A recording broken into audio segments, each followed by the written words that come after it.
This is a News Laundry podcast and you're listening to NL Hafta. अंग्रेज अपना लगान और न्यूज लॉन्ड्री अपना हफ्ता कभी नहीं छोड़ते. आंधी आए तूफान आए सरकटे या मुंडी उड़े, we will be here every week on hafta, and this is the 304th week that we are here with the hafta without having missed a single week in the last 3 or 4 years, however long it's been, maybe 6 years actually. And the reason we have been able to come so far is because of all you wonderful subscribers who contribute and make sure we remain afloat and have the liquidity to spend on office spaces, mics, producers, wonderful reporters and editors, and other colleagues like the ones I have. So thank you all, and all you Mufat Khors. While you do very little, I must say that you do something, at least hopefully you tell other people to contribute even if you can't. So, well, a little heads up and cheers to the Mufat Khors as well. I'm recording from home because I'm still in my quarantine period of COVID. I am on day 12 today, and hopefully next week I shall be sitting with Raman sir and Manisha in office and recording. With me on the panel today from office are Manisha and Raman sir. Hello, gentlemen and lady. Hello, gentleman and lady. How are you feeling, sir? I'm feeling good. He's back from Corona. Yes. Fought it. Yes, Raman sir is fully recovered and he's also passed his quarantine period, so he can sit in office safely. Or at least he's safe. I don't know about the rest.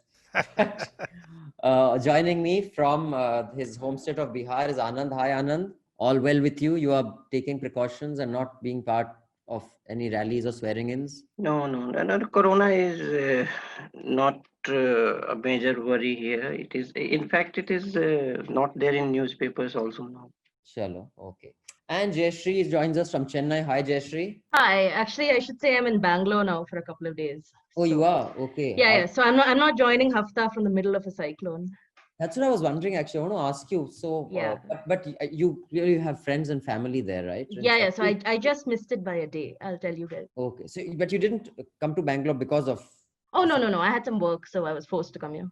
I see. Okay. So that is us. And before Manisha gives us the headlines, I just want to thank all our wonderful subscribers and contributors for the NL Sena project on the Bihar election. You guys topped it up. We had a budget of 5 lakhs and Basant did a fantastic job, and so did our editors, Raman, Jayashree, Manisha, Mehraj, and Anand. Thank you all so much for all the Bihar election coverage and the subscribers who contributed to that. And also we had an unusual set of expenses that were to do with the court case filed against News Laundry and individually Raman sir, me, Madhu, etc. by Sakal Times, and a criminal case that was lodged against our wonderful reporter Prateek for doing what? For doing his job. And we have had 3 hearings in the High Court and 2 in the District Court in Pune, sorry. And we had a budget of 5 lakhs. And all of you topped that up. So thank you. Thank you so Thank much. you so much. It's because of you guys that we really don't give a rat's ass about the intimidation we face.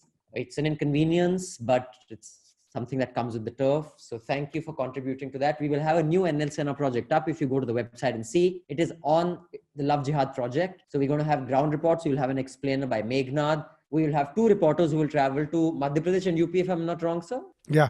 And we will have a podcast around it. So we don't want to do a really comprehensive package on this whole Love Jihad set of ordinances that are coming. So do contribute to that NL Sena project. Because of contributions by people like you, that we can manage to do the journalism and work that we do, because we take no advertisements from governments or corporations. And as you can see, Yogi Ji is on every page. In fact, last week Indian Express had 3 full pages right at the outset of Yogi Ji's ads. There are some stray cases in Jharkhand also, so we will report from Jharkhand as well. Okay, so we have a pretty exhaustive package lined up. So do contribute to that NL Sena project. It'll be up on the website. And now Manisha can tell us about the headlines of the week. Yes. Cyclone Nivar has hit Tamil Nadu and Puducherry. Hundreds of farmers have gathered along the Punjab-Haryana border for the Delhi Chalo protest against the agri laws. And Haryana will keep Punjab and Delhi borders sealed for 2 days as farmers march. Delhi border entry points will also be sealed. The Modi government has banned 43 more mobile apps that are considered unfavorable to India's sovereignty and integrity. Former ministers, officers are in a list of illegal land deals beneficiaries in J&K. Kerala cabinet has given its nod for issuing fresh ordinance to withdraw Police Act amendment. And thank God for that. This is, as many of you know, something that had major pushback from journalists. So we'll discuss this in some detail. ED raided Shiv Sena MLA who sought action against Arnab Goswami. The party has alleged political vendetta. Umar Khalid and Sharjeel Imam have been charged under stringent anti-terror law for Delhi riots case. 1 crore healthcare workers will receive COVID-19 vaccine in the first phase. UP has cleared a love jihad law. This would entail 10-year jail, cancelling of marriages if for conversion. And about 4 other states are also kind of suggesting they will bring this Contemplating law this, yeah. about, right? Different versions. BJP of ruled. BJP ruled states. So on that, and this one thing that the 1 crore vaccines that will be administered to healthcare workers, I guess up there would, I don't know if the new news that the AstraZeneca data is a bit dodgy, where that will impact the Adur Poonawalla saying that it will be available by the end of December or January. I'm not sure whether that will be the case now. The Supreme Court has dismissed a plea by former BSF personal Tej Bahadur, who challenged Prime Minister Narendra Modi from Varanasi Lok Sabha constituency in May 2019. No surprises there. Maradona died after suffering a heart failure yesterday. He was 60. Former Assam CM Tarun Gogoi also died at the age of 86 after battling COVID complications. And Congress veteran Ahmed Patel died at 71. He was also battling COVID complications. So yeah, 2020 continues to be a year which I think takes a Ahmed bit Patel and Tarun Gogoi would be one of the two most high-profile deaths, no, with coronavirus. Politicians. We haven't had politicians really. And Ahmed There Patel was, I think there was a Telugu Desam Party MP also who died of corona a few months or weeks ago, and then there was an MLA from Karnataka, if I'm not wrong. So I mean, yeah, but these are definitely the most high profile. Yeah, I mean, Ahmed deaths, Patel is quite COVID. end of an era for Congress. So on that note, let's get straight into news from the south about the cyclone, which Jayashree can update us on about. But before that, just want to remind you that the new website is up. We have fixed many of the glitches that many of you are facing. Do write into us at contact@newslaundry if you have any other glitches, or you can just tag me on Twitter, and Chitranshu and I definitely look at that. And this is a great time to also subscribe, not just because our payment gateway is really efficient in the new website and you won't find the kind of bugs you found earlier, but we also have the Diwali se Christmas tak package going. We have some fantastic Tiranga soaps, which are herbal and very good for your skin and twacha. We have a fantastic water bottle, which you can carry with you when you go running or for a sport. And we have really cool mugs and a lovely scented candle. So we have really cool News Laundry merch. It is available for subscribers only, but you can also gift someone a subscription and you get it as a package deal until Christmas. So remember, for your Christmas gifts and Diwali gifts, gift something that also supports independent journalism. On that note, Jayashree, now tell us about this at least a few minutes before we started recording this, and we're recording this on Thursday, the 26th of November, and it's 12:30 in the afternoon. I saw that the intensity has lessened and it has been reduced in its severity grade. That's, I guess, good news for your friends and family who are still in Tamil Nadu. Yeah, so it made landfall at about 2:30 a.m. I think so far 3 people have died in Chennai. I think reports are oscillating between 3 and 5 people. They've evacuated over 2 lakh people. There are 4,000 relief camps across Tamil Nadu. So there are 2 things I want to say about the cyclone. The first is that I think the government response, clearly learning from its lessons in the past, has been great. As early as November 23rd, it got in place National Disaster Relief Forces, posted them in various parts of Tamil Nadu, including Kadalur, Chennai. Pondicherry was doing the same. Relief camps were set up, and communication from the government has been extremely clear. This was one of their huge failures during the Chennai floods in 2015. For example, there's this huge reservoir called the Chembarambakam Lake. So they had to open its shutters to release excess water. If they didn't do that, the water would flow into the Adyar River and cause like havoc and all in its path. So the government made clear announcements before it happened. It cleared people from the path of the river. So this was all done very systematically. So I think, one, the government has really come through in its handling. Its response has been great. But I do question how most of its responses are very short term.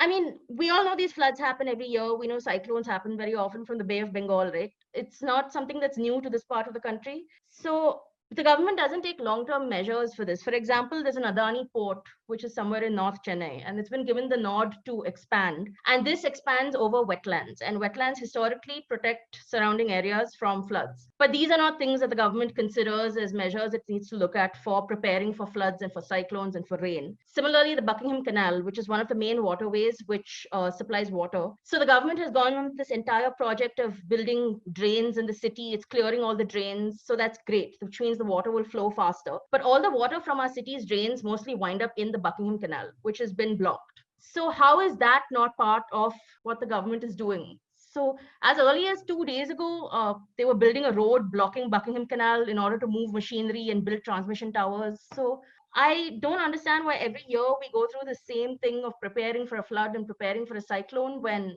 we don't look at long-term measures. And I think not just in Chennai, that's a problem in Delhi also, where the floodplains of rivers have been taken over. Yeah. Urban planners assume that a floodplain is not part of the river. And if you talk to in fact, the person who made a presentation to me is a government employee in FRI, Forest Research Institute. That how the floodplain actually is the river's land. It is not the city's land. Yeah. But around the country, this conventional thinking seems to have, contagious ho gaya hai, and everybody believes that the floodplain is not part of the river because it kind of swells once a year. And because of that, in Delhi, when that flood happened in areas in Yamuna, when the river swelled and because the floodplain had been taken over, the sewage backs up because the river can't flood. So the river goes back into the sewage. So that's what is going to happen. In Yamuna floodplains, we have Commonwealth Games, houses, the housing complex. We have Akshardham temple, and we have a huge DTC depot. And all of them, DTC depot was supposed to be makeshift. In fact, none other than the governor had said it during the Commonwealth Games, but now it has become a permanent fixture. In fact, the whole floodplain being taken over by builders is also a problem that has been pointed out by some reporters on Twitter. There's this large building next to the river, which pretty much is like coming into the river. I don't know what it's a big white building. Jayashree, do you know what I'm talking about? I mean, pretty much all of Chennai is built on a floodplain, to be honest. I mean, the airport and its runways are built on floodplains. Half our residential areas, IT offices, roads, flyovers, everything is a floodplain. So, and most of Chennai was lakes. I think we discussed this when we were talking about the Hyderabad floods as well. So, which is what I'm saying though. I mean, these are not new things. These are things that we'll discuss, and then somebody will write a story saying, "Oh my God, like, is this really a natural disaster? There's nothing natural about it." But at the end of the day, I mean, your government wants to encourage illegal constructions. It wants to pass the construction and expansion of ports. It wants to take over beaches. So that's something that... at least the good news is that it's weakened. Officially, it has weakened from a very severe cyclonic storm to a severe cyclonic storm. Yeah, but I think everyone was just sort of going through that deja vu horror of what happened in the 2016 flood, then the 2016 cyclone, the 2015 floods. So, preparations this time were a lot more intense because people have lived through really, really bad things. The idea of going through it again has been... In my building also, I'm not in Madras now for a couple of days, but trees have fallen on my building. My sister's house is flooded. The water came up through the tiles of the floor. But no one has lost lives and no one has lost their livelihoods. So, but I guess Chennai, both at an administration level and at the general Aam Aadmi level, it is more disciplined than I guess many cities in the north. Like you would not be able to have the kind of systems in place, let's say in a Kanpur or an Allahabad or a Delhi. I don't know about Bihar. What about Bihar, Anand? The Kosi annual flood, although there's no construction, the Kosi flood is not caused by construction, right? That's just the way it is. It is not only Kosi, there are 7-8 rivers which are flood prone, and that has more to do with the monsoon as well as the release of water from the Nepal side. Right. There are dams involved in that one. Right. So anyway, we hope our listeners in Chennai and surrounding areas in Puducherry are safe, and we hope you can get back to normal and your regular livelihoods and lives as soon as possible. So yes, we think about you and give you guys a shout out and hope all is well. And may we learn every year with the journalism that is done around it I do believe it does have impact, even if it's slow impact. And in fact, let me just go, instead of the farmers, march, which we'll discuss in some detail, let me quickly go to this Kerala bill that was kind of taken back by the government. Manish, you want to tell us a little bit about what the original bill was? And there are 2 or 3 amusing things associated with it. The Police Act, right? Section 118. Ah. Which is basically a bit like 666A, right? I don't know the details of this. Yeah, it was very similar to 668. You start, I'll go into it. So the Kerala government, amid a lot of backlash, had cleared a law which is a bit like 66A, which basically makes anything offensive on social media criminal. And that got a lot of people criticizing the government, and they were pretty quick to respond, I felt. Within a day, In fact, it's called Section 118A of the Kerala Police Act. And the earlier one that News Laundry also ran a campaign against was Section 66A of the IT Act, which was put in place by Kapil Sibal. And it made any defamation or any saying anything about authorities which was defamatory a criminal offense, and it was deeply worrying. And even after 66 has been withdrawn, we know of many cases where local thanas just arrest people under that. Now, one thing I want to point out was that I think this is what separates, and I would like to know what the panel thinks of this, separates the left, and I'm talking about the political left in India, from the political right. Now, I know for a fact several spokespersons of the left parties refused to come on panels defending this. And they communicated that to Pinyari as well. And I know this for a fact because I know a guest coordinator in a channel who said that they spoke to a particular lady from that party. And she said, I'm not coming on this panel. I don't support it. And I have communicated this to my party leadership. So you will not get any spokespersons from here. Now, and because of the backlash, they withdrew it. Yeah. Whereas when it comes to the political right in India, they would not give a fuck. You can keep jumping. You can keep what is happening even on the farmers, and we'll discuss in some detail. There will be no one within the party who will say, no, sorry, I'm not going to appear defending this. If Modi has given the nod, everybody will fall in line. And everyone will say this is a great idea. And people like Hardeep Puri have defended the most ridiculous things. And he's considered one of the most normal and sane voices of the BJP. So I think this is a big distinction. And even during my RTI days, I remember often, even though the left was a part of the UPA, Yechuri came to our protests where we were blocking the amendments to the RTI Act, while his party was supporting UPA. But with the political right, there will be no opposition inside the party. And even a law as ridiculous as this love jihad, which we'll also discuss in detail, they will say, "Aap karte raho protest, we don't give a fuck." And that is the reality. And that is a big difference.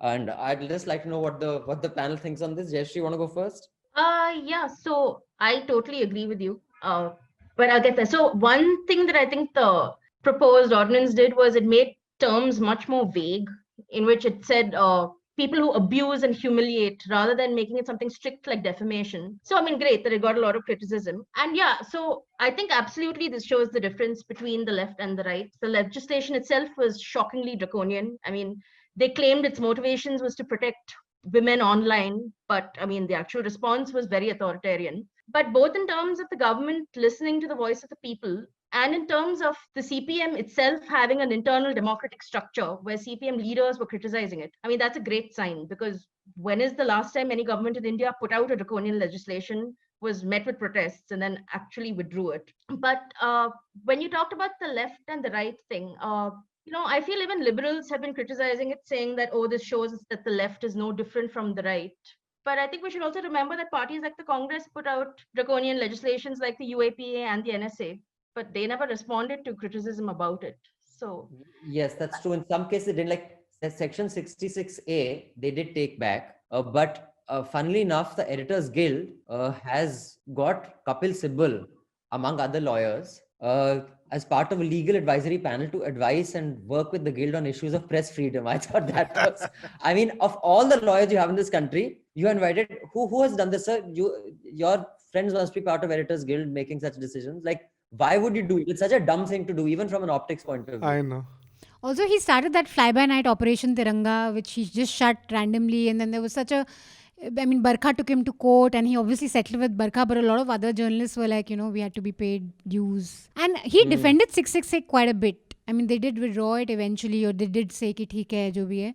But he was quite a vociferous defender of 668. Yes, yes. In Yeah. fact, and there were many arrests. People who drew cartoons about Sonia Gandhi, I remember the first few bunch of arrests were on someone who had drawn cartoon, and that was, like Jayashi said, very vaguely worded.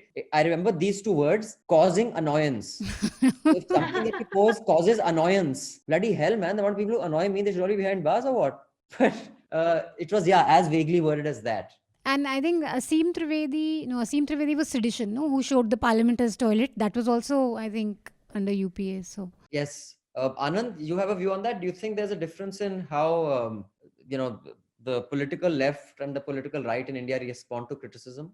No, at least not in universities, academia, political left is as intolerant of criticism as the right. I think it has to do with the disciplinarian cadre-based organizations, and you have more to lose in a very disciplined cadre-based organizations if you go against the line. Rollback, as far as I remember, the India government did roll back the land acquisition bill after facing criticism and some dissenting voices within the party. And dogmatic organizations generally are because you see the nature of the cadre and the scale of it, it's so huge.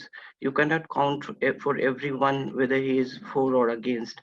Now, spokespersons are a very, I would say, a very minor representation of the whole range of party workers or cadre. So whether we should take them as the microcosm of the view within the party, I am not so sure about that. but in this case, Yechuri himself held a press conference and said that there's been criticism and we'll rethink. So it's not just spokespersons, it's also top leadership giving a press conference and saying that they'll rethink and they are listening to the criticism. But I think also it's of a specific party. I think Modi's BJP or Modi's right is different. For example, I mean, I remember, it was difficult to get people from the Aam Aadmi Party to appear to defend Somnath Bharti. I remember when he had done that entire midnight raid.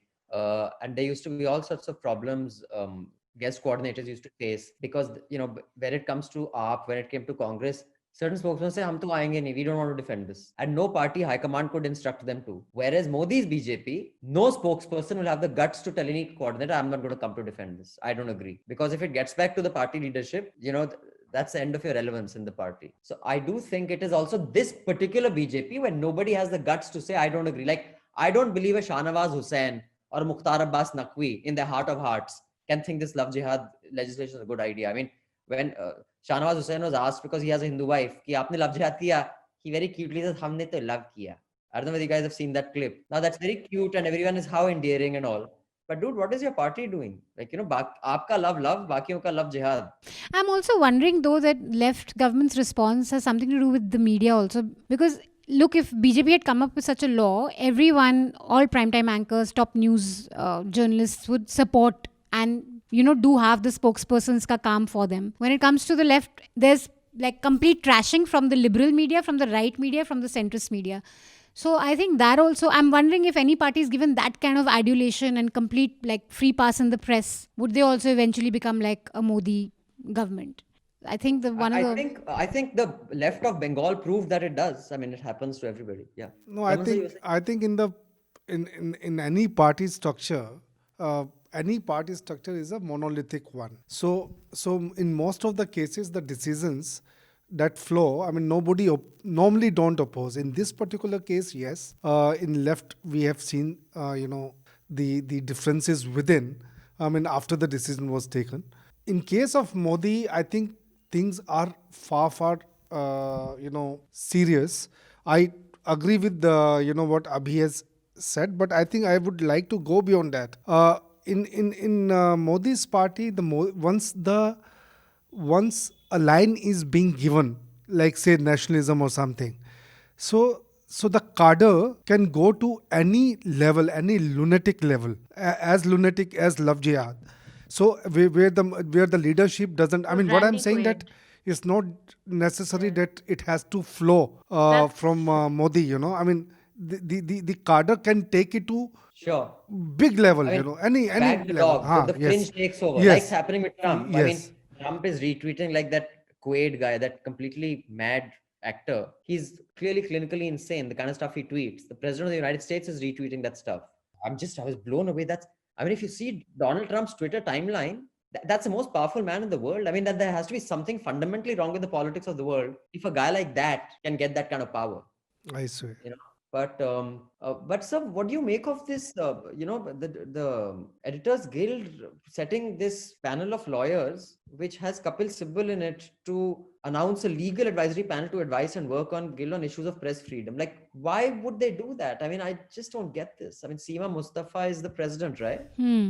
Yeah. I mean, Kapil Sibal is a very good lawyer and all that apparently, but yeah, I don't Maybe understand. he's available free of cost. So they have. I doubt it. I really doubt if he's No, available. his fees is so No, huge. I'm sure he'll be free. Of I don't cost. He'll be think doing this for I free, don't but- think Editors Guild can afford him. They can't afford him. But someone tell me, what does the Editors Guild do apart from issuing statements? I mean, occasionally it talks about sending fact-finding teams and all. I don't know if it does, but I haven't mean, read a decent fact-finding thing from them. exactly. Like No. they just put out statements maybe once a week, and Yeah.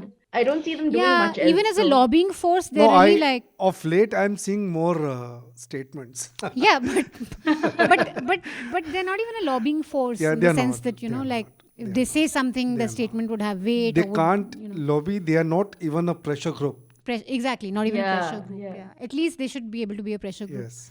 But I don't understand why you would want a politician. I mean, fine, Kapil Sibal or whatever, but essentially, a press body should have lawyers sir, that are not lawyers affiliated to a ka- political party. And lawyers का 19-20 का फर्क होता है. I mean, there are lots of brilliant lawyers, and anyone will tell you, I'm sure you know better than me, Yeah. that you engage an appearing counsel. People like Sibbal, Singhvi, Harish Salve, they don't really study the case. I mean, they are just briefed by whoever. They are very good for appearing because their face has impact in the court. अगर ये जज बैठा है तो सिब्बल को वहां खड़ा कर दो. मतलब Jethmalani would be so intimidating that many judges would not open their mouth in front of him. Mhm. So that is the value they provide. They aren't providing any thinking value as such. So there are many people like Sibbal. So I think No, even if they he are. doesn't cost anything in money terms, he's costing on credibility. Like, why would you get him Yeah, and No, not- yeah. no, there are exactly. better. In fact, there are better lawyers, than Sibbal, who have an expertise just into these press laws. I know many of them. There's one Mr. Salwan I know. I mean, who has been representing, many media houses also. So they're much better because they really know the press law. So Sibbal doesn't have any expertise. Sibbal expertise is, as you said, I mean, he's a celebrity lawyer. Also, he has done so that's such it. weird things. During the 2019 general elections, remember he came up with that sting but I don't know what money he's found and some very shady sting, and then that Yeah, site which turned he put into a out on pawn Twitter, site no? after some time. And Like Yes. he was And more supporting it, and then importantly, he's associated with a political party, so we should not be. you definitely need a more credible name than that. Anand, you want to add anything to this? You wanna before I move trash on to the Sibbal? conversation? No, nothing to add to that. Yashri? No, I mean, I think the guild has been accused recently of being, it only issues statements for celebrity journalists. So, like you all said, now they've just brought in a celebrity lawyer to sort of head their legal advisory thing. So, Yeah. But the main point of the current right being able to defend anything while the left doesn't do that, I think that is clear the world over and here as well. yeah. Now, before I move on to the farmers issue, just want to point out that we will be reading the letters all together right at the end. Now, because the Hafta podcast player, it is really cool, sexy podcast player, which is comparable to any of the fine podcast players across the world that we have developed in-house at News Laundry, has a timestamp of what issue is discussed at what timestamp. So those of you who want to skip the letters can skip them completely. Those come together right at the end because we had got lots of feedback.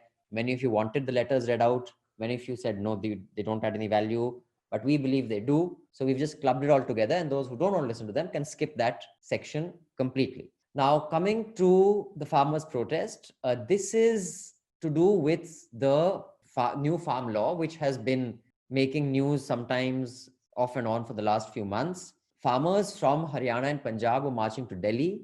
And even as we speak, Yogendra Yadav and several other farmers have been detained in Gurgaon. and there was a water cannon was fired on Yeah. them early this morning, according to some reports from journalists. There has also been tear gas. Farmers have picked up those barricades and thrown that into the canal somewhere near Haryana, in Haryana near the border, and the clashes have become a little more aggressive. And this is because they want to march to Delhi, and they're not being allowed to march to Delhi. Now, let me start with Anand. Anand, politically, the impact of this, I don't think can be missed. Even Khattar's responses to the farm law were kind of, he was hedging. He wasn't as clear on it as many people in the center were. Will he have to pay a huge political price? Because Haryana and Punjab farmers are very important constituent. And B, how do you think this is being handled by the center when it comes to the protests? Should they be allowed to march to Delhi? Should they not? And how should they be prevented if they have to? What is your take on this entire fracas? I think the backlash against the law has centered around 2-3 states. It has not spread. There are many reasons for that. The prime reasons that some experts give is that because of the Bazar Samiti, that is the mandi and agents and farmer relationship between these 2-3 states in these 2-3 states is different from what it is in other states. Now, for example, Bihar, this was done in 2006 and there was not much protest, and a lot of farmers in fact welcomed the idea. So this is a very specific kind of protest which is centered around 2-3 states because of some specific relationship pattern between mandis and farmers. Second, I think the center had reached out with, though maybe they were stubborn on certain conditions. Naresh Tomar, the agriculture minister, had some rounds of meetings with farm leaders, farmers leaders, and it didn't materialize into some concrete conclusions.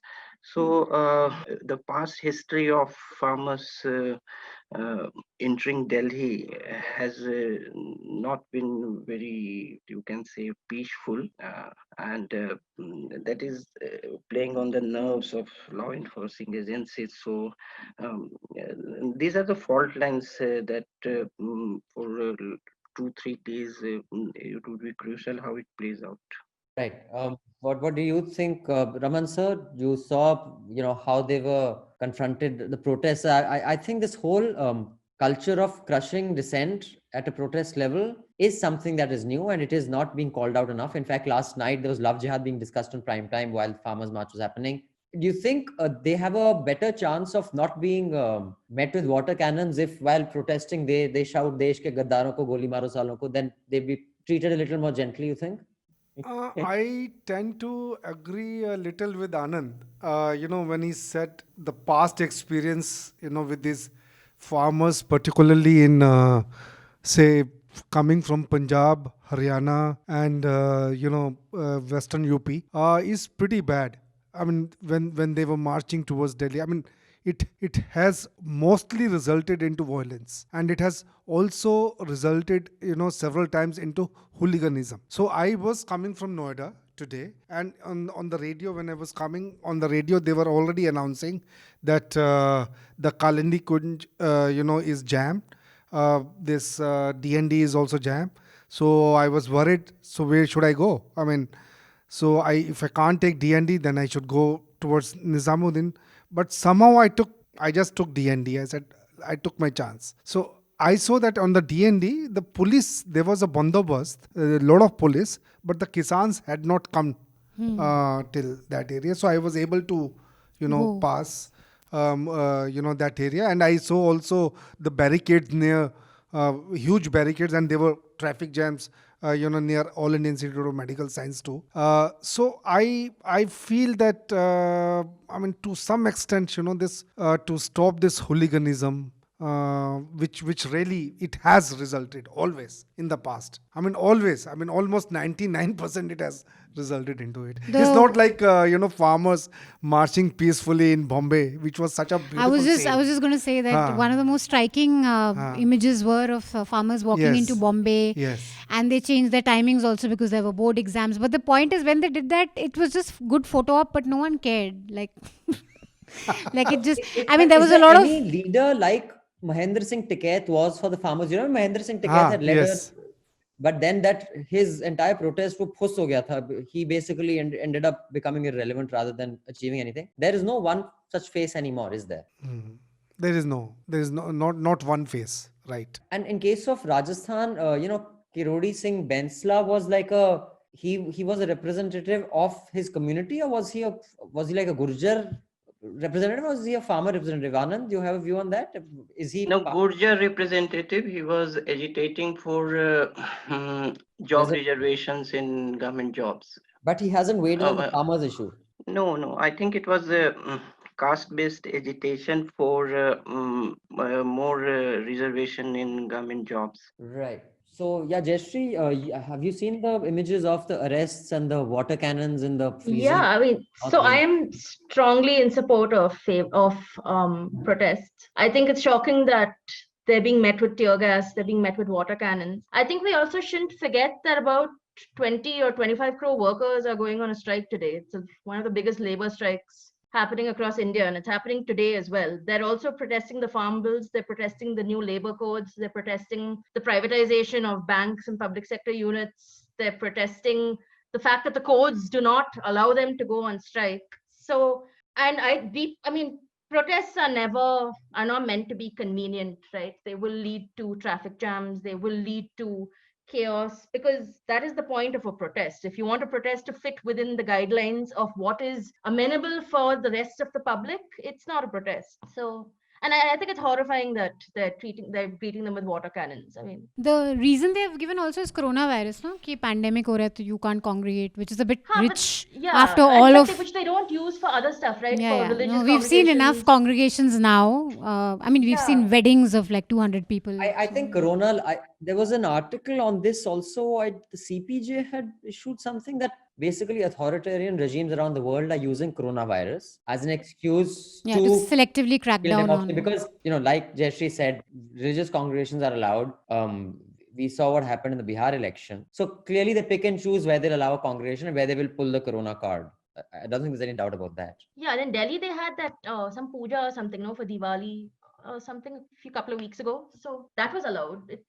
Where are you drawing this line? I'm all for this protest. I mean, of course, protest is very integral part of the democracy, and it should happen. But Jayashree, I mean, you need to see protests, that happen around Delhi when this Punjab, Haryana, and people come from. I mean, there's so much hooliganism. Yeah, I mean, that of course has to be stopped. I mean, the Jat protests were famously known for complete vandalism, looting, and even molestation. Molestations, rape. I mean, all these things happen here. I know, but I feel like that is just a side effect of these protests. I don't know. I mean, I guess there needs to be a way to control that. But even with the Black Lives Matter protests abroad, right? I mean, a lot of them were criticized, saying that, they were hooligans and they were looting shops and things. So I don't know. I mean, I think not all of them are like that, but I mean, some protests have been like that. But I haven't heard of this particular protest going down that route of, I mean, from what I have seen so far, the images are pretty peaceful, determined people, but no like tod-fod or any of Basically, that. let me just say what the rest of you are too politically correct to say, that a protest that is basically dominated by people from Haryana and Punjab will not have the same civility that a South or a UP or a Bihar will have. So that's what you guys are trying to say. Yes. I would never say that. No, but Punjab, I am trying to say that. No, Haryana, I agree, but not Punjab. Punjab protests. Punjabs are still better. Haryana and these people from Punjab's Western. अरे ये डेरा सच्चा सौजा का कहाँ थे पंजाब के? Basically, you're trying to say Jat. अरे Jat बोल ही दो. Ram Rahim was being taken. Where were all those supporters from? They were from Punjab and Haryana. Haryana. Mostly Haryana. Punjab also. Punjab. Punjab also, yeah. So Anand, what do you think? Is your state more like the Haryanvis, or are you more like the other parts of the country who have civilized protests? No, I think we are a league in ourselves.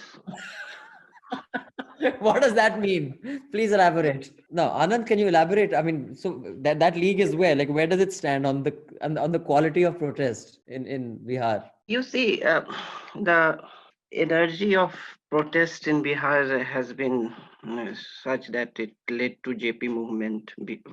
JP movement was essentially a Bihar movement. Its center was Patna Bihar movement, and the student activism and all these farmers and various groups cobbled up there. After that, I think the energy or the wave of protest or the culture of protest in Bihar has dissipated in different ways, and the protest took a different kind of lumpenization to totally be eroded into lumpen groups, and there is not any more culture of protest here. There is just if some some kind of anger is boiling up, there are better ways to settle it there. So there is more a culture of violence than protest, and not this congregated violence of protesters, but just a very clinical performance. I see. And Jayashree, what about Tamil Nadu? I don't think there's too much violence when it comes to protests. I mean, yeah, I would assume there's some hooliganism, as it would be called, which is breaking barricades and climbing over. But no, definitely not the form that Raman sir described in Haryana and UP. Right. So, anything you want to add on this, Manisha and Raman sir? I mean, I see that Yogendra Yadav, whenever there's a farmers' protest, he's one of the first to get arrested. And what he does for the rest of the year, I think Yogendra. I think he sucks out the oxygen from these protests. I mean, like I said, what was the case of the Aam Aadmi Party? He'll enter on the weekend and say, "I'm the captain of the team," and then when people say, "No, you're not," because you are not there for most of the week, he'll just, because he's the most articulate and eloquent, he'll make the headlines and then head out, and then we don't know what he's doing the rest of the week. I think Yogendra Yadav, with his presence at protests, is doing what Kapil Sibal is doing to the guild with his presence on that. I mean, completely useless. No locus, just a talking head, and not even like. I would rather listen to farmers actually. Yes. The guys who are protesting, they all have heads. Yes. They all have units. So let's get those guys on. Even it's convenient. I mean, it's just a spokesperson basically who's available. So you just have him everywhere, and so he lands everywhere. And breaking barricades but I also is think absolutely fine. I mean, there's nothing wrong with that. What did you? I only have a problem with this hooliganism. I mean, they when these lumpen elements By which you mean like take on proper tod for Ah. Agjan. Agjani. I mean, there was one, I don't remember why it was, but I'm talking about when I was in, I think I must have been in class 9 or 10. So it would have been maybe 1988, 89 or something. A whole bunch of farmers had come to Delhi. And that Delhi of the 80s was not today's Delhi. And I remember there were some friends of my sisters who were in Connaught Place. They were coming back from college. And these hundreds of farmers were just walking up Janpath, and they just were going around groping and misbehaving with women. And it was afternoon, like 12 in the afternoon. And police couldn't do anything. I don't know why they had come. I don't know what it could be. Maybe someone can write in and remind us. But Though I do think Yogendra Yadav, just on Yogendra Yadav, but I mean, he did make a very good party spokesperson. I think but now. No, absolutely he did. But yeah. the thing is that so does, by the BJP standards of spokesperson, so does Sambit Patra. But I'm sure Sambit Patra doesn't expect that when the party congregates, I will get to make the decisions. That those are made by Amit Shah and Modi. I think the expectation of people like Yogendra Yadav is that because I have the most degrees, I'm the best spoken, I'm the most educated, therefore I will be listened to. And that is not how any team works. The person who is willing to put the most hours in the trenches will call the shots. It doesn't matter whether that person is the most qualified or the most educated or the most literate or articulate. That is true for any team. And that is what a lot of people who come from a certain amount of privilege don't understand. That because I'm a better judge of things, I will get to make decisions. You will not. For that, you have to be the one who pulls the most hours in the trench. And that's true for any organization. Yeah, and I think commentary also on this mostly happens from these people of privilege, right? And the commentary then sort of centers around the manner in which these protests take place rather than the reason why these protests are taking place, which, I mean, the labor strike, it'll become more about the number of people on the road and the number of traffic jams rather than why these people chose to come out in the first place. So Right. That's true. Now, before I move on to the Love Jihad, which Manisha will tell us a little about the background and we can discuss this in some detail. And Jeshri, I wanted to ask you, I saw yesterday on social media, this Jallikattu is the official Indian entry to the Oscars. And some people are making fun. Why is it? I mean, is it the film? Is it the choice? Is the politics of the film? Do you know anything about this film and why? And anything about why it has become an issue that it's been sent to the Oscars? I'm not entirely sure about the social media thing, but I know Kangana Ranaut had made some dig about Jallikattu, saying that she said that how people say there's a Bollywood gang, now there's a movie mafia gang in Malayalam cinema also, which is, I mean, sounds like utter bullshit. I mean, maybe there is some gang of which I don't know, but I don't know, it sounded a bit like sour grapes to me. So, but what is this film? Have you seen the film? Is it a good film? No, I have not watched. Is it like the masala kind of Bollywood kind of movies, or is it like an artsy? No, so it's about like animal brutality in a way. It's about, so I think the story itself, you know what Jallikattu is, right? Yeah. Which happened. So it's about one cow. Sorry, Ashley, may I just cut in? Some of our audience may not know. So Jallikattu is this sport which is a part of, I think, Onam festivities where, these people run with bulls. It's a bit like the Spanish bull run. And there are accusations that the animals are needlessly provoked, that sometimes, chili powder is rubbed into their eyes and into their genitalia to make them more aggressive. It is not fair on the animals. And it became a political issue that Jallikattu should be banned because it is cruelty to animals. And it became a huge political issue with very few parties could take a clear stand, because in popular culture and in regular lives of voters, I guess, in some southern states, Jallikattu is a very much a part that they don't want banned. So that is the political context of Jallikattu. Yes, go ahead, Jayashree. So the movie itself is based on a short story, and it's about a bull that has escaped from a slaughterhouse, and about how, or from somewhere, and how a community of people come together to try and track it down. So it's a lot of human interest. It's a lot of like people's lives. It has a slightly political undertone of the message, in which, like, the context of Jallikattu as it is placed today. So I've not watched it, though. I'm ashamed to say I haven't watched it, but it seems like a great nomination to me. I mean, I don't understand why. But what I did enjoy yesterday on social media was that Hindi imposition was trending again in the context of the cyclone. So I really enjoy how Tamil Twitter and all is very quick to jump onto those things. How is there Hindi imposition? So Hindi imposition was trending because the Met department had tweeted about the cyclone, and it tweeted in Hindi. Yeah. Oh. So people were like, in what the fuck? fact, there was an how are you- announcement in Hindi. The central weather, this thing, I saw it on the TV. It was in pure Hindi. I mean, it's something which even I can't understand. Yeah, so that people were supporting it, saying, listen, there are migrants from UP living in Madras. How will they get their news? I'm sorry, like, I doubt. I mean, I'm sure they need their news as well, but they could have tweeted first in English, then in Tamil, and then in Hindi if they had to tweet in Hindi at all. So Yeah. But yeah, that hashtag like trended immediately. It was good fun. Right. So now, Manisha, could you just tell us about this Love Jihad? How many states are planning to actually put law in place against Love Jihad? What is the one that the UP one says? Yeah.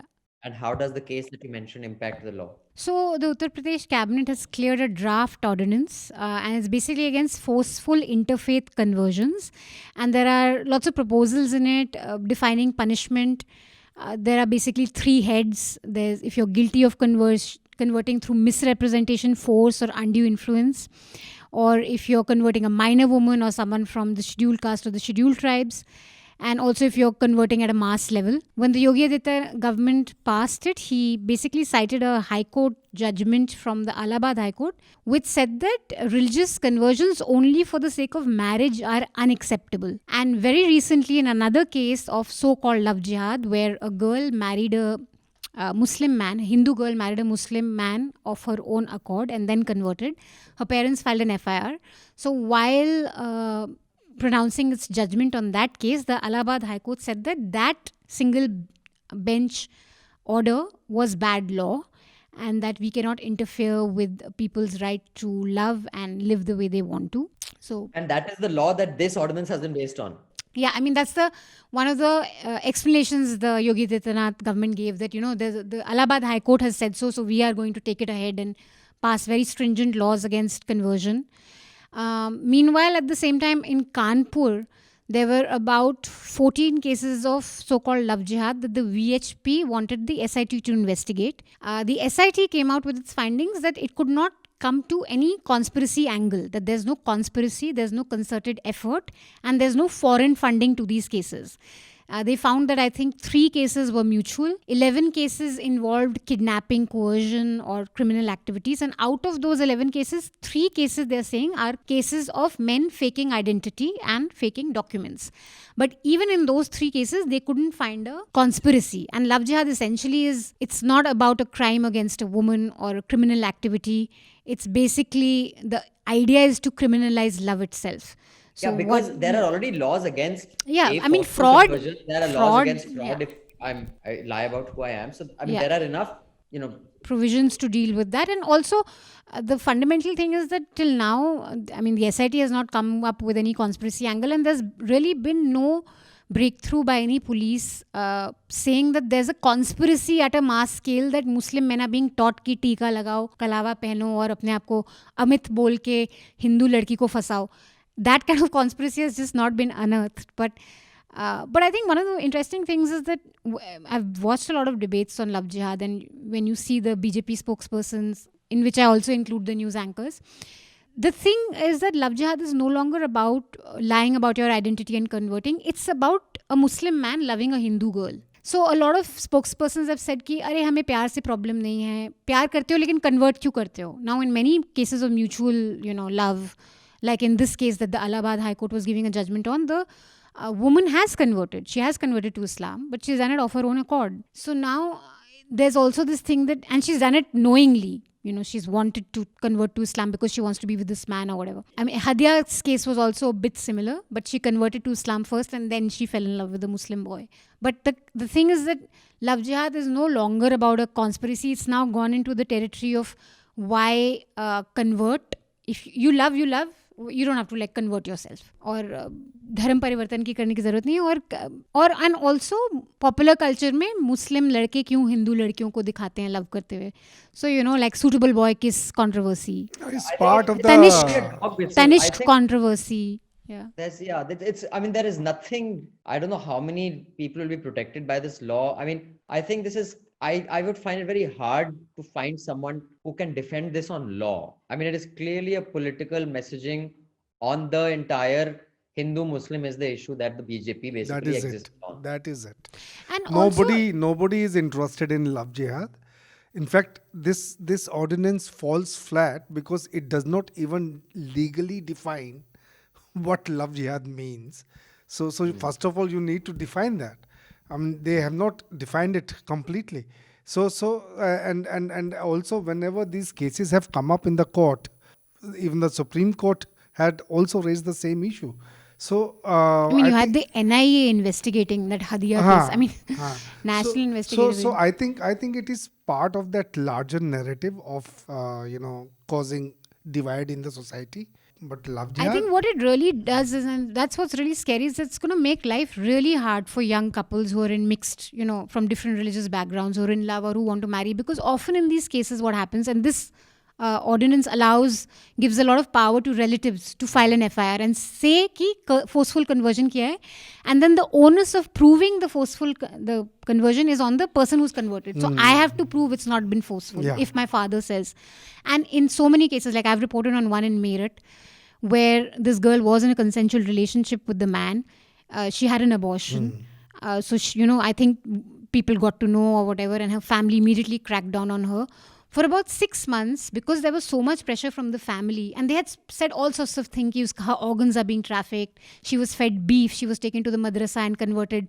And how parents have this, उस पे जादू टोना कर दिया, उसका दिमाग turn कर दिया इन लोगों ने, उसको इस्लाम का वो पढ़ा के उसका दिमाग चेंज हो गया. She had to go with that line. She was giving those bites to all journalists because there's so much pressure from your village, your family, and all the right-wing groups that usually assemble around such a And couple. that's what's going to happen. And then finally, she had the guts to come out to the magistrate and say, "No, I love this guy. I want to marry him." No, so many women will not be able to do that. They will have to go with the family line. Yeah, they will not have the confidence. Anand, the only state which has a BJP government, even if it's a coalition, is Bihar, where this issue has not been at all spoken of. I mean, it's clear Nitish is not interested in this issue in his state. Why do you think? And can the BJP prevail on him to get it made an issue in Bihar? And what is your take on the legalities? You are an IAS teacher. What is the legality of this provision? Well, being an IAS teacher has nothing to do with it. So, you see, I think my initial observations and my observations about such cases, there was a discussion, I think 2-3 weeks back here on the same podcast, and I would be repeating those, so I am avoiding that. What I'm saying is that the conversation from both sides has not taken account of the positives and negatives cases of each other. Means cases, because a lot of those cases would be fake, but there would be some genuine ones. So when girls like in Bagpat, I think a week back, a girl approached, and there was a nurse who approached that a Muslim doctor had faked his identity while they were in a relationship, and there's that. So, and then there would be many fake cases, as someone had pointed out. So, the platforms who are very much opposed to the idea of such cases existing would only highlight the negatives, that the fake cases, and the platforms who are interested in highlighting these cases will highlight only the positives where they are genuine cases. So that hampers a conversation about the individual cases. I am sure that there is no conspiratorial angle to it. I had earlier also spoken that to see a design in it and not seeing it as individual cases of say deceptive marriage, or say certain conditions being put to the women after marriage, or say of conversion. Now these are individual cases, but to see it as a design is a far-fetched idea. I don't agree with that there is a design to it. But there could be individual cases, whether a law is needed for that, and even the law is okay with the consensual ones. It is telling about forceful, whether a different law is needed for it. I am not legally qualified to do so, because is there a Special Marriages Act is there, which in my limited knowledge of whatever I know about it, is it can take care of it. So whether we need a separate law for it, I am. Madhya Pradesh, Mamaji has made sounds that he will, get such a law in Madhya Pradesh. I think that Vij, that Haryana minister who speaks about everything, has also made some comments on this whole love jihad and its prevalence. There's Haryana, there's UP. Any other state that has kind of said that, yes, we need this love jihad law? Karnataka has indicated that it will Yes. think about it. And in some speeches, it's come up about in Bengal as well. Now, why is Bihar, no political BJP politician taking this up that yahan par bhi layenge? I mean, is the Muslim population in Bihar too large to outright offend like this, or is Nitish still powerful enough to call the shots? Why do you think it hasn't come up by any Bihar politician in the BJP? Though in popular imagination, Bihar and UP are said in the same, are often spoken in same breath, but there is a lot of differences, political difference in political culture, as well as demography and political orientations of coalitions, and a lot of differences. I don't see a lot of similarities between the political culture of UP and Bihar, also the culture of people. So no, Bihar has a sizable Muslim population. It's around 17%, and some of the districts, particularly in Simanchal bordering Bangladesh, are one of those districts outside Kashmir which are Muslim majority, like Kishanganj, which has 68% Muslim population. So I think Nitish factor obviously is there. Means Nitish has a particular line on NRC also. And even the BJP here, the state BJP has not been very vocal. In fact, some of the central ministers of the BJP who meddle in the state BJP politics are the ones who say raise contentious issues, but the state BJP leaders are more docile to the fate of coexistence with Nitish. Right. I mean, although I saw this piece by Natasha Badwar. She used to write for The Mint earlier. I don't know where her column appears now. And it was about a woman who was in her 40s who had said that I'm scared of basically separating from my husband. She got married in her early 20s. She has a child who's almost 20 now. And after marriage, she realized that her husband lied about his profession, about his financial status, and about all sorts of stuff.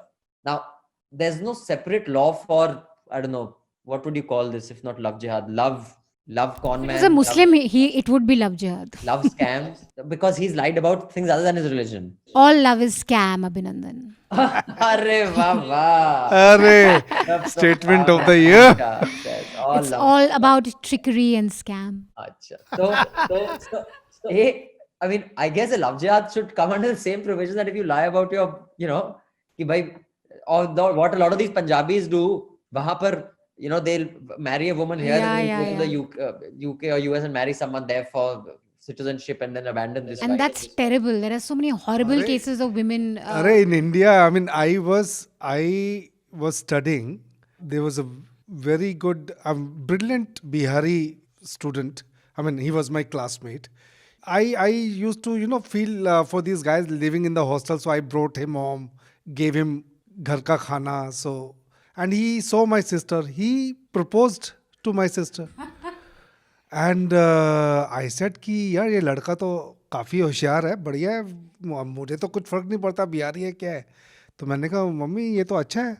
But we didn't do anything. He just asked for my sister's picture and I gave that picture. And later I came to know that the fucker is married with oh my God, the child in Bihar. I'm telling you, this happened in 1981. Yeah. So many cases of fraud. So many such cases. And there could be these cases of fraud, like the SIT has said, 3 cases where they faked identity to lure women. Yeah, But that is technically covered under the IPC. Yeah. I mean, Yes. the IPC has provisions for deceit, fraud, Also, all that. my argument would be let the woman go to court for fraud. I'm not comfortable with allowing family that power. Yes. Considering how, I mean, we're a country where killing people, for marrying outside caste and religion is a reality. So I would, once you're 18, I think the woman should have the right to either go to the court and say fraud hua hai, or say, oh, it's my business. Like, don't be. Yeah, love jihad is just the basic extension of women as property, right? And she is Hindu property who is being claimed by Muslims, so she must be returned to the Hindu fold. But also, someone correct me if I'm wrong, but doesn't Uttarakhand already have a version of its own love jihad law, which was passed in like a couple of years ago, where they have, if someone has been converted before marriage, it can be filed by other people, and the person who has been converted, like Uttar Pradesh, has to prove why she was converted, and she was not converted under false pretenses. So No, well, I'm not aware. you're right. There are 2 states that have a similar law, and it's the forceful religious conversion law, Uttarakhand, and the other one is Himachal Pradesh. So both are BJP. They had also brought similar laws. But Uttarakhand recently was in news for promoting interfaith marriages. yeah, so now they Some said scheme. that we'll stop that. They got into trouble, I think, because they pay money as an incentive to promote interfaith marriages. So now I think they're backtracking and saying we'll stop doing it because anyway we have this law which prevents forceful conversions. But I feel like Raman sir Okay, said, this or- is just political points, right? I mean, even if this law is struck down by a court, Uttar Pradesh government has still won because it's shown that it's taking love jihad so seriously that it tried to bring in this law. So Right. And you're very right about the Hindu women property bit, because even if you look at the mascots of Love Jihad, if you look at the right-wing posters, they put Amir Khan and Kareena Kapoor and Saif Ali Khan. Now, these men obviously did not hide their identity, but because they married Hindu women, and I don't know, I mean, it's alleged that Saif Ali, Kareena Kapoor converted or whatever, I don't know. I mean, she's Khan, but I don't know about conversion and all that. So it's like, why did these women marry a Muslim man and why were they taken away? So, and in fact, I had done this story in 2015 on Cobra Post sting operation Romeo or Juliet, I think, where on camera RSS, VHP, BJP guys are saying कि हम तो ऐसे होता है तो लड़की को बुलवाते हैं कि किसी दूसरे धर्म में शादी करी तो उसको वापस लेके आते हैं, उसको ठीक करते हैं, हम उसको समझाते हैं that she should come back to the right path. And so I mean it's completely political. It existed in the past also, but it wasn't that radical. I remember my reporting days during 90s. I had gone to Madhya Pradesh where there used to be a person called Judev. He used to reconvert. Dilip Singh Judev, पैसा हाँ. खुदा तो नहीं लेकिन खुदा की कसम खुदा से कम भी नहीं. That sting operation, famous sting operation. So this guy, he used to reconvert the Hindus who used to go become Muslim or Christians. So he used to reconvert. So I had gone for that, one such story for reconversion, but still it wasn't that radical. It wasn't that, it wasn't done with a janoon, with a passion. So that it will bring, some kind of divide. But now they are institutionalizing it, by bringing in ordinances and with a certain political intention to divide the society. And I think like popularly, at least in UP or maybe the Hindi heartland, I don't know about South or other states, there is a lot of popular, people do kind of, even if they won't outrightly reject the idea of love jihad, there is a certain angst against the Muslim man, maybe because of marriages being allowed, multiple marriages being allowed. I feel all these Hindu upper caste families will have one sort of bogeyman story about, my second cousin's cousin married a Muslim and then found out he had 2 wives and then she had to come home and her father died of sorrow. So because at a fundamental level, they do not want their daughters to marry into Muslim families. So does this But I don't know. I don't know if it's all Indian Muslims, boogeyman. or does this also apply to Muslims who are not Indian? I think a foreigner Muslim is more palatable to an upcaste Hindu family than a Desi Muslim, no? So, But not all cases are false. I disagree with Jayesh in the sense that it's all boogeyman. There are such cases. No. I'm saying there are cases, but I just think we could have had better conversations on this, right post independence about these differences in religion, different personal laws. Maybe cases like this, we've just swept it so under the carpet that now there's just the whole right wing hijacking. Anand, you were saying? Yeah. No, this template of upper caste families, and there's no, the cases have been reported by women of lower castes also. So this template in empirical sense does not hold. If you look at local newspaper reports now, they report cases not from only from upper caste women, but lower caste women also. So it's not something that has to be seen in a template only. But I did see that BJP leader whose statement ANI had carried. In fact, that was on the first day of when this whole Love Jihad ordinance was proposed. That when he was said that it's a matter of 2 individuals, he said no, it is not. Marriage is between 2 families, and if a family has a problem, they have the locus standi or whatever. They are well within their rights. And I was like, okay, now that is the problem in India. That it is not your business, it is my business also. So, Yeah. Very And then South it becomes the whole community's business also. Then your neighbors will come, your relatives will come. So yeah, anyone want to have closing remarks on this before I move on to some letters? Nope. I think apart from families, there are cases where women have also approached police. Yeah. Yeah. That's legitimate fraud. Of course, I'm sure there are. There have to be. But also, we had done an episode on Love Jihad called Faisla on the Spot when we had launched Chase, the documentary series in partnership with Scoop Whoop. It's one of my favorites of that series. Do check it out. It is of this guy who calls himself Junior Bhagat Singh, Mr. Chauhan. He's near Muzaffarnagar. I think he's in Saharanpur. His name is Vijaykant Chauhan. And he claims to have first unearthed the concept of Love Jihad. And he's a Gaur Rakshak also. So do check him out. Check out this entire episode. You shall enjoy it. I just want to add that I sincerely feel like young couples who marry outside caste and religion are really like the revolutionaries we need. The kind of hardships they have to go through to fight their family and society.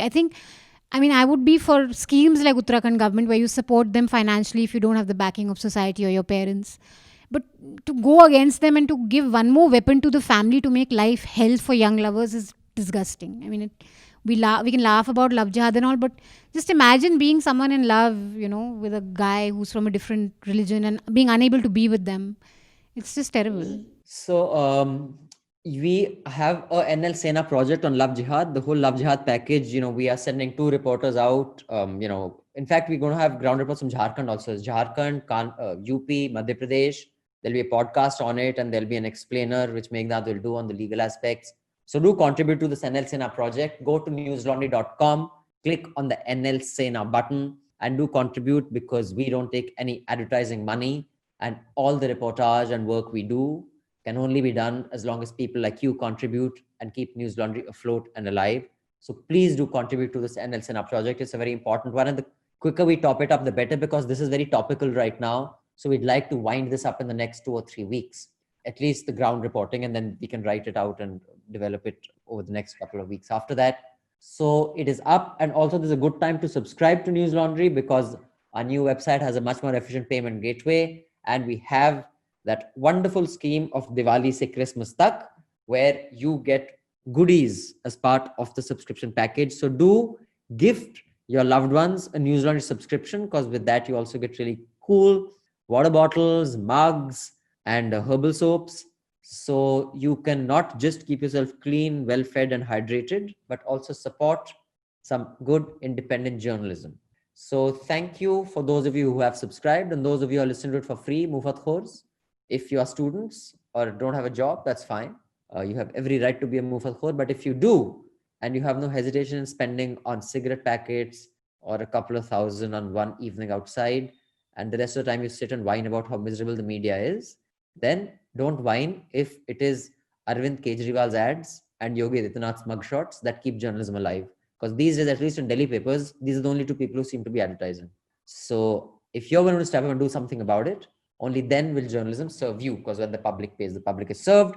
When advertisers pay, advertisers serve. By the way, on that Diwali puja, that's the first time I've seen Arvind in the 20 years I've known him dressed up. Like, first time.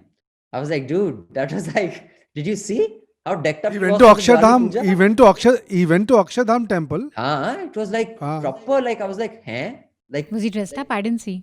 politically, why is that important? Did anyone, clearly it was a political message. There was, He looked like he was going for a wedding, the way he was dressed dude, up. he forget wedding. He doesn't dress up for no matter where you invite him. He'll come in his sandals, his pant and shirt. And I'm talking like since 1999 2002 when I first met him. Oh I my was God. shocked to see him decked to kill. So it's I guess it's a new political. I guess he kind of wants to just political- continually. When political realities hit you, you have to go to the temple which is built on land that you had agitated against as an activist. That this floodplain has been taken over by Akshardham and the Commonwealth Games village, and Sheila Dikshit has allowed this to happen. And you have to wear finest fineries and go to that same temple and worship on Diwali. Such as And politics. sing in your Besuran. But I think he basically doesn't want to give the right any chance to dub him anti-Hindu or give them any sort of leeway. So I think a lot of what he's doing now is to just cement his image as someone who can't be dubbed anti-Hindu. At least. Didn't he also say how he chants the Hanuman Chalisa or something before the हाँ, वो Delhi तो election election से पहले किया Yeah. था. as part of this? Because उसने pollution का भी बोला था ना कि don't light crackers and all. So he got a lot of like right-wing trolls कि ये हमारी हिंदू की दिवाली Basically, he के was लिए. saying, देखो, Yeah. मैं पूजा I करूंगा, do मैं puja. cracker नहीं light करूंगा. Exactly. So you can't play the Hindu card. Exactly. Now, before I go into the letters, I just want to make one point, and we had discussed this last week as well, on journalists being political agents now. And that is why the standards of whether they are judged have to be completely redefined and changed. Now, the Enforcement Directorate raided the Shiv Sena MLA Pratap Sarnaik. He had moved a privilege motion in Maharashtra against Republic TV. And in fact, one of Pratap Sarnaik's, secretaries of colleagues or junior colleagues or someone who works in his office has also been taken into custody by the ED. Now, I think this shows just how powerful Arnab is. People, including us, had underestimated his relevance and importance to the, because, in the past, and I'll tell you this for bureaucrats, no matter which party is in power, you mess with a bureaucrat, the bureaucrats will be united in messing back with you. And that was also true, I think, to an extent with journalists. Like, if a journalist could make consequences happen against another politician, it was kind of unheard of. Because At one level, the politicians would be one, bureaucrats would be one. This is a huge change. I mean, it shows that for Arnab's sake, a politician is willing to go against a politician. I really worry about what kind of implications this is going to have. And I really think it is, and it is not, we can keep making fun of Donald Trump, that Quaid guy, what Quaid is he? Randy Quaid. Randy Quaid. That Randy Quaid is Donald Trump's go-to guy. I think it is a joke that someone like Arnab has become the primary mover who can make stuff happen in the government. And this swear. is so worrying. It is so worrying. I mean, a man Extremely who worrying. has sat and said, I don't care about the rule of law. I don't give a shit about the rule of law. Let this happen. This one should be in jail. He's called Omar Khalid, a terrorist. This man has the kind of levers that he can pull in this government. You know, we can say all we want about UPA and ye, vote, ta. This kind of vileness is a new low. Absolute. And I don't have any sympathy for Shiv Sena. But if Arnab causes the center to move against Shiv Sena rather than any good sense, then we can say goodbye to any semblance of journalism being treated for what it should be. So that ship has sailed. It's going to be interesting to see how this plays out. Raman sir, your view on that? Of course. I mean, ED, Enforcement Directorate, and institutions like ED and the CBI just move against a person because he raised his voice against a journalist. I mean, absolutely unheard of. It has never ever happened in the past. So this is the new level, I mean, that we have reached. And I mean, I absolutely agree with you. Manisha, Anand, Jayashree, want to weigh in on this before we move on to the letters? Yeah, I think we'd made fun of Arnab, no, when he came out of jail and there were those visuals of him standing through the sunroof of that car shouting Vande Mataram and all. And it's very easy to joke about it, but as Raman said, it's terrifying. Like, we completely underestimate who he is and the political backing that he has. So what are the rest of us to do when Arnab Goswami has become this person? Wow. The despondent last word. Anand, do you have any views on this before I move on? No, nothing. I just wanted to add one thing on the Love Jihad thing. I had said I don't know if Kareena Kapoor has converted or not. She hasn't. I thought I should check and clear it.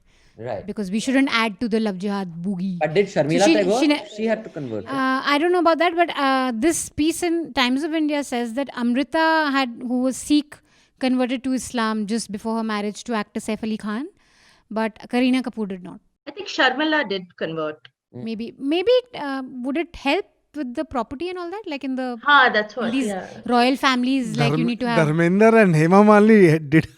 Yeah, that is Dharmender did, yeah. And it was in context of that Dharmender has said that this country should become a dictatorship, because when he filed his nomination, wo jo affidavit dena hota hai, people said that have you declared, and then he just completely, he says, because I mean, you mess with Dharmender on his love life, then so he had said that this country should become a dictatorship. Such people have no shame. They will be taught shame in 5 years.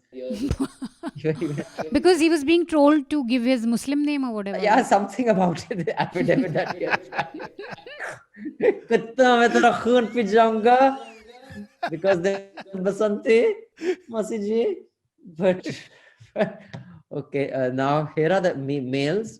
This one is from Byanktesh Narayan.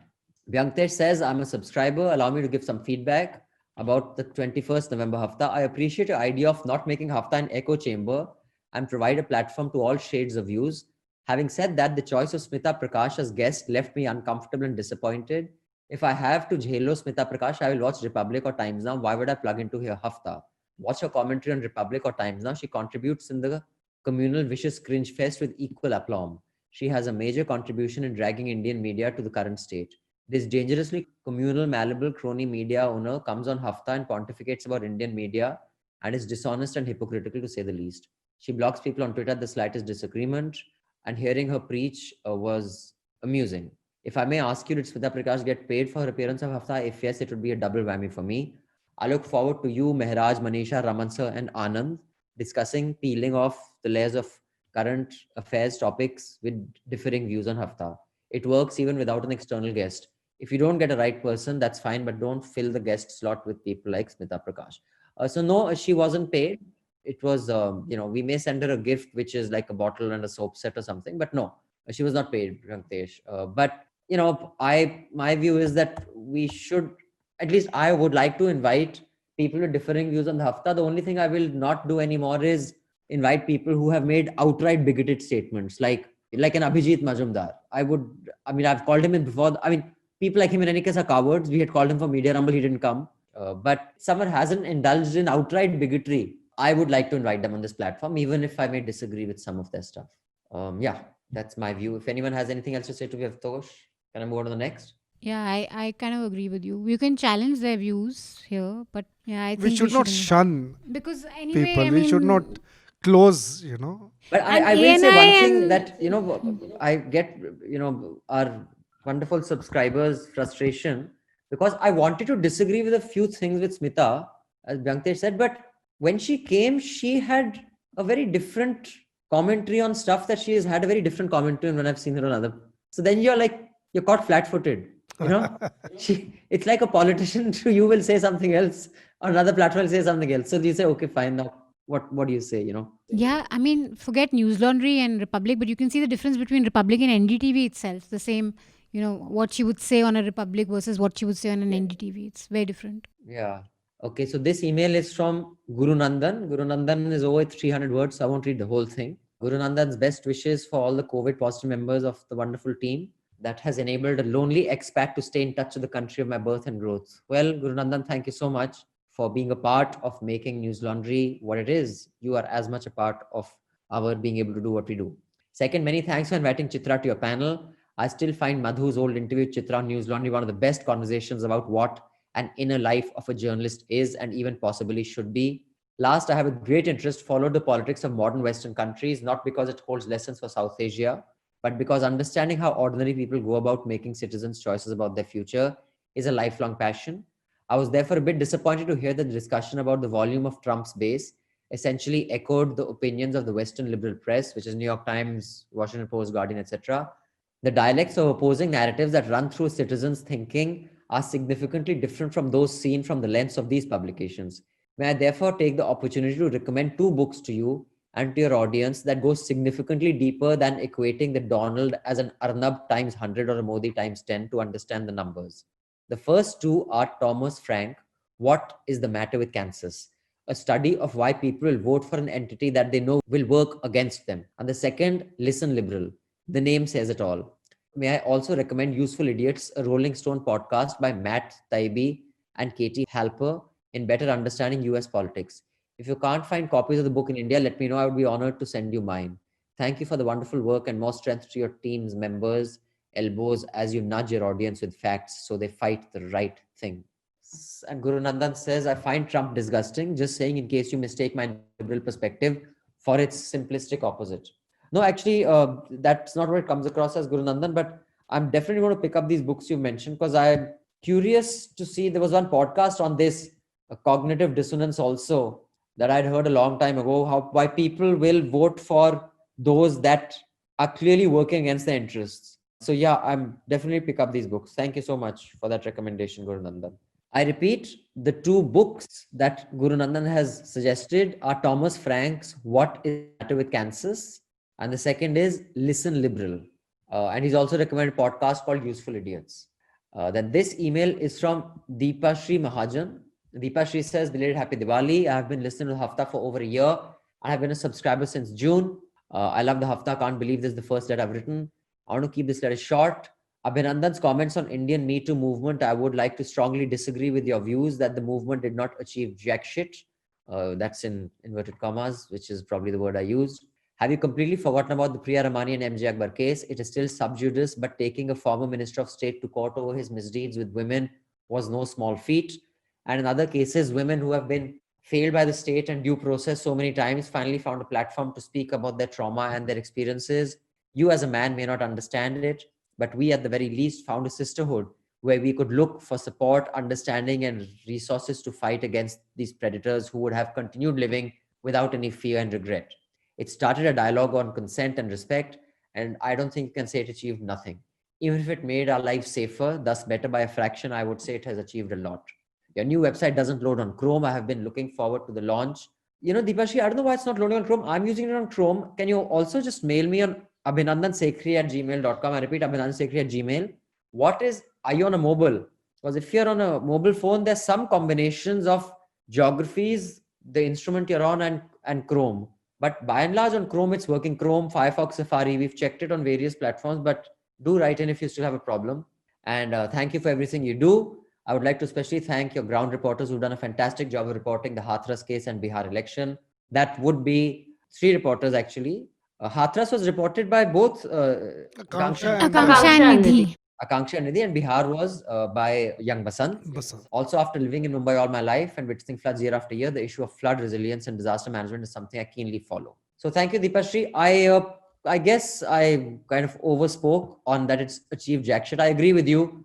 It may not be a quantifiable or measurable improvement, but it has opened up a conversation around consent. My frustration and dissatisfaction was that it has had no impact like it has in other countries where people actually lost their jobs and livelihoods. Here, that didn't happen, and that is a disappointment. I think Jayesh, you'd probably agree with Deepashri. Yeah, I was on that conversation, and yeah, I absolutely agree. I think I'd mentioned also that at the least it gave women a platform to come and speak out, and you really can't put a value on a kind of platform like that. Right. Manisha, you have anything to add to that? Anand, Raman sir? I think it can be quantified also to some extent, because in America, many people, I think one of them was imprisoned also. Yeah, that is actually sorry, you had COVID at the time. I had said that in America, there were real life consequences because journalists pursued those stories journalistically. They did not just pick up something from social media and carry it as a report. And what I said was that because there was no real journalism around it, but just a social media, a paraphrasing of what appeared on social media, it had no real life consequences here because journalists failed the movement. And I guess I said that it achieved jack shit here, but it clearly achieved something, sure. No, in Rimani case also, I think it was journalistically followed. Like, that one case was, no doubt. And 17 to 18 women they came up, with their version against MJ Akbar. So I think it definitely gave a platform. It did make an impact. Okay, this email is from Jefferson Simon. Subscriber here, if possible, please try to interview Dia Khan. She is a documentary filmmaker and an expert with respect to issues which Muslims face in Europe. She is the best person to give a clear picture about what happened in France and why it happened and what needs to be done about it. Overall, she's good at wide variety of topics. And you've linked her website. That's actually very useful since we had so many conversations around that. Maybe Mehraj would be a good person to interview her. Excellent idea. I'm in fact making a note of this as we talk. Mehraj interviews Dia Khan. All right. Thank you. That is very useful. And this last email is from Anshu. Anshu says, I'm writing to respond to views expressed by guests last week. First of all, I disagree that Chinese and Russian vaccines have as much credibility as Pfizer or Moderna. Both of them are much more transparent with data than the Russian one. Also, Russia and China are evil empire, and Russiagate was a real mehnat. Read the Mueller report. Many went to jail for it. Secondly, on the point of polarized media, Smita might have missed that most of MSM is doing propaganda for the right wing, including her agency, although softly. Right wing has drifted so far that every reasonable thing seems left wing. Thirdly, Mehraj's rant on free trade was much more ideological than data driven. Of course, there are many critics in the present free trade system, but it simply is untrue that because of trade, US jobs have been vanishing. What have caused losses is automation. So even if factories return, jobs won't. John Oliver did a great segment on it, and you've provided a link. We need to move beyond old socialist capitalist mindsets and recognize that problems created by automation won't be solved by building walls, real or metaphorical.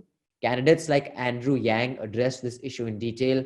I recommend this podcast with Joe Rogan to understand the issue. Thanks for what you're doing. Love your work. So thank you for this many recommendations, Anshu. These emails will be available on the website. So you can actually go to the links and you can click on the recommendations that all our wonderful subscribers give, because some of the recommendations are really, really useful. And on that note, I would like to close. And if anybody has anything to add, I had one question for Anand, which I'd like to discuss maybe next time if we have some more stuff on that. Anand, this a phone recording of Lalu in jail, trying to buy out BJP MLAs by promising ministerial berths. Now, it has not, become such a big, it was in today's paper, it was a small column. Is it a headline over there? Is it a pipe dream of a desperate man in prison, or can he actually break the BJP? And clearly he still has enough clout that he's being treated in jail like a VIP with mobile phone availability. No, he is one of the coalition partners in Jharkhand government, and the prison is in Ranchi, that is state capital of. Oh, right. Sorry, my bad. He's not in Bihar. Yes, it is a major headline here, but I think chances of him breaking BJP are not high. But there is some desperation to buy out, say, AIIM MLAs and some sections of JDU. But they are not real challenges. If he would have succeeded in getting his candidate to win the assembly speaker seat, that that would have been a major victory, but that didn't materialize. And there has not been a very authentic denial of the audio tape. There have been in the official perfunctory lines that no, this may be fake, but there has not been a very forceful denial of the audio tape, which lends some sort of credibility to it. Raman, sir, Manisha, Jayashree, if, like, I remember there was a sting operation of, Sachin Pilot's group being in touch with someone in the BJP, and some audio was released which apparently didn't even match with that guy's voice. Now, if there was an audio tape of, let's say, an Amit Shah trying to convince people to join him, it would have been a headline. It would have been the front page. I was curious. I mean, when I saw this morning's papers, this was a very small article. You think it is because Lalu is a non-entity, or is it because there is still that media, while television channels may have done primetime debates on this, at least in print, something that there is still a slight affection for Lalu and that Raj, that it did not become the main headline? Would it be having a headline if a Khattar was talking to someone on the phone, or Amit Shah was talking to someone on the phone? I think it's the two, three things, combination of two, three things. One is that the issue is such, this buying politicians and all. I mean, people, it happens so often that you have become very insensitive towards news like this, like corruption. So this is one. And second is, I think it was again one person's word against another. It wasn't quantified. The story wasn't very There were no other sources you quantified. could do anything with. How many MPs, how many MLAs, whom have you approached? And thirdly, I mean, this tape thingy is always dilly-dallying. I mean, even you had such a credible tape of Amit Shah on that girl, in Gujarat. Yes. Even that didn't that didn't work. That didn't play any. I mean, that didn't make any headlines. So this was nothing. I think these were two, three things. Also, the election is over, no? So that sort of, if this had come out, say, a couple of weeks ago, then yeah, total front page. You mean when there was a prime time. balance, like Rajasthan, will the sarkar rahegi, nahi rahegi? As long as there's unpredictability, it was a headline. Now the ship has sailed, no? So there's really no point. Yeah, RJD lost. So Yeah, I think that's it. Yeah, I think that's one. I would Anand, ascribe what it is to. your Also, see, the tape is not about him buying out a group of MLAs. He had approached us one MLA, Mr. Pashwan from BJP, and coincidentally, he was at the house of the former Deputy Chief Minister Sushil Modi at that time when the call came. That is his version of the story. So it is not as if a group of MLAs are saying that they were approached. Only one MLA is saying. And also it was pointed out, it didn't lead to some consequences of some MLAs breaking out.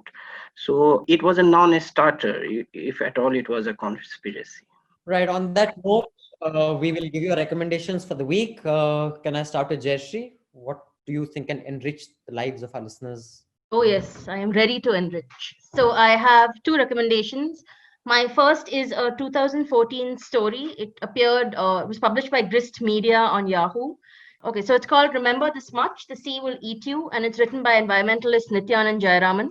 So he writes about the rapid changes to the coastline in the last 10 years, especially after the tsunami. And he wrote how he used to think this disaster would teach us a lesson, but he thinks that we are now a society with no respect for history and we're fated to repeat our mistakes. So it's a great piece, especially in the context of cyclones happening today. My second recommendation is also related to the floods and the cyclones. It's called Rivers Remember by Kripa G. it emphasizes what I said before, how these natural disasters are not really natural, they're man-made. She talks about urban expansion in Chennai, a disregard for Chennai's water bodies, which led Chennai's floods to take place. So yeah, 2 recommendations. Thank you. Anand, you want to go next? 2 recommendations, one article and a book. That article is my own only. I wanted to recommend it because I think that some of the commentary and during the run up to the Bihar polls and the post polls was quite historically dangerous, and that was denying the horrors of Lalu Raj. So I think it was something that was against my lived experiences and lived experiences of millions, and just to push a particular line of ideology or propaganda. Some journalists and even academics, journalists like Arfaq Hanum or academics like Rakesh Chandra or Ashim Ali, and there is one more I read. So first, see, the lawlessness and anarchy of the time was such that I think a novelist, Siddharth Chaudhary, best captured it, that Patna in the period was like an open city, like Sarajevo was in 1992 and Baghdad is right now. So it was not limited to urban centers like Patna, but it was spread across the state in the vast rural expanses. Now, to deny that just because you have to make a politician a mascot of your kind of politics is, I think, utterly dishonest. And second, even the cause that you are advocating, the social justice, was not served. It was subverted. In fact, he served only a very tiny section of OBCs, and the regime that followed. Nitish is also an OBC politician. It is not as if it was an upper caste conspiracy and it has been replaced by an upper caste leader. Nitish is also an OBC leader. He has extremely backward classes community support, and also support of Madha Dalit, the constituencies he created. That now I'm not going into those details, but and even the dodgy statistics of the period Lalu, when the registration of cases was so dubious, and now dodgy statistics being parodied is also dishonest.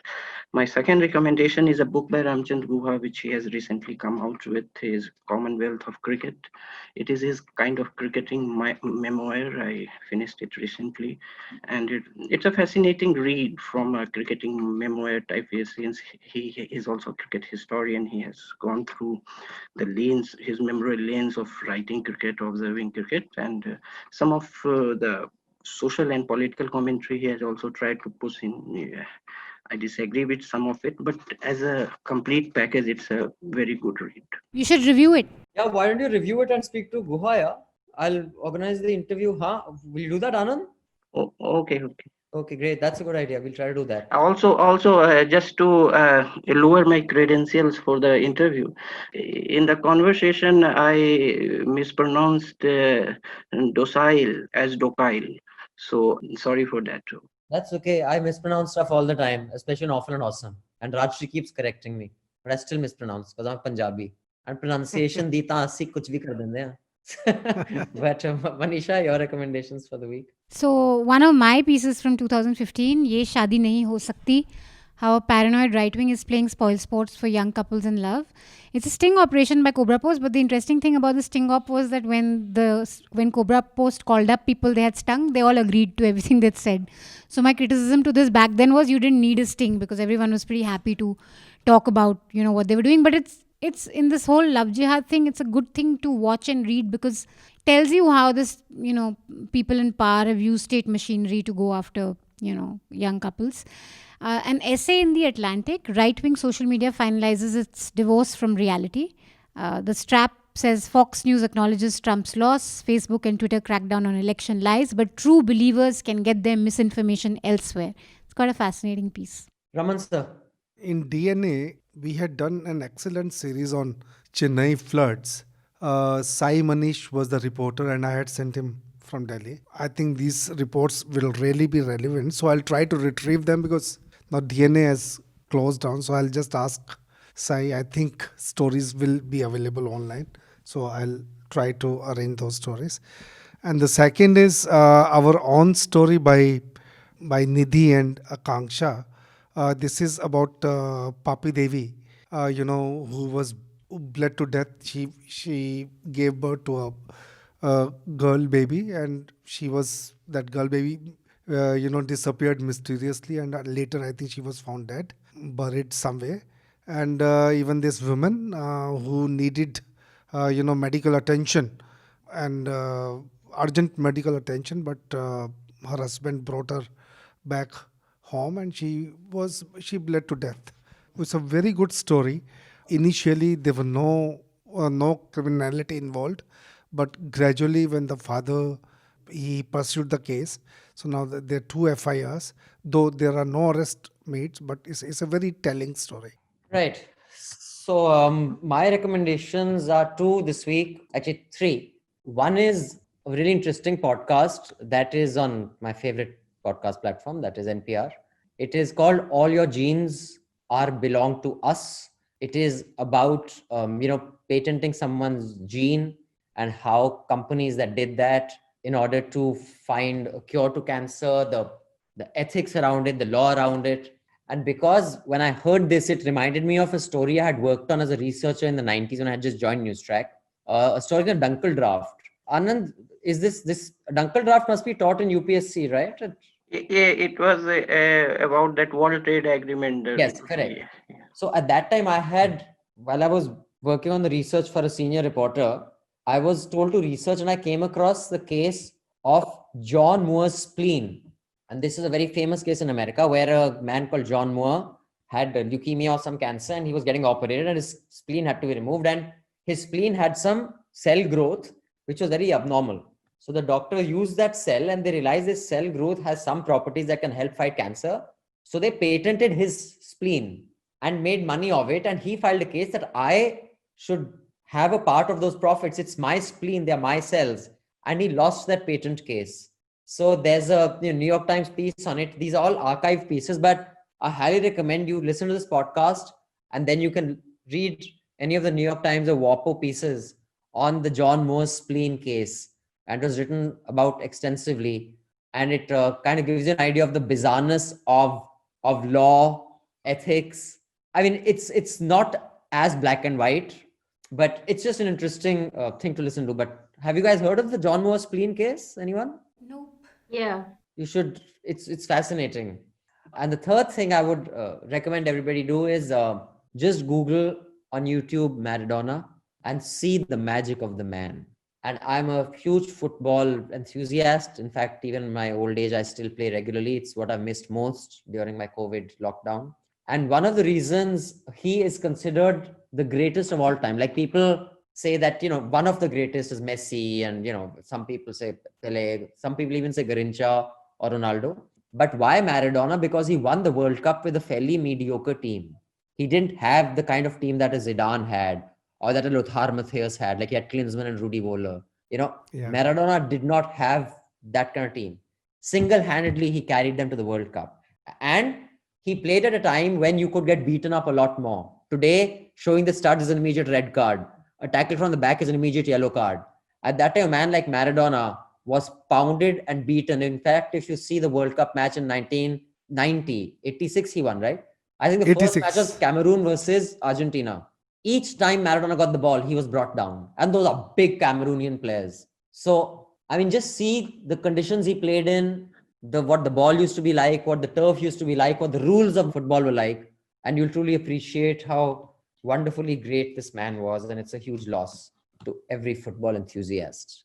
On that note, thank you, panel. Be safe. Take care of yourselves. Make sure you overload yourself with vitamin C and zinc capsules. It helps you fight COVID like nothing else. And thank you for joining us. And please support News Laundry, pay to keep news free. Recommend us to your friends, to your family. Convince them to subscribe so that the tribe that keeps News Laundry alive can keep growing. Thank you, Jayashree, Anand, Manisha, and Raman sir. Thank you. Thank you. All the News Laundry podcasts are available on Stitcher, iTunes, and any other podcast platform. Please subscribe to News Laundry. Help us keep news independent. To catch all our podcasts on news, pop culture, current affairs and sport, visit newslaundry.com. Follow us on Facebook, Twitter and Instagram and subscribe to our YouTube channel.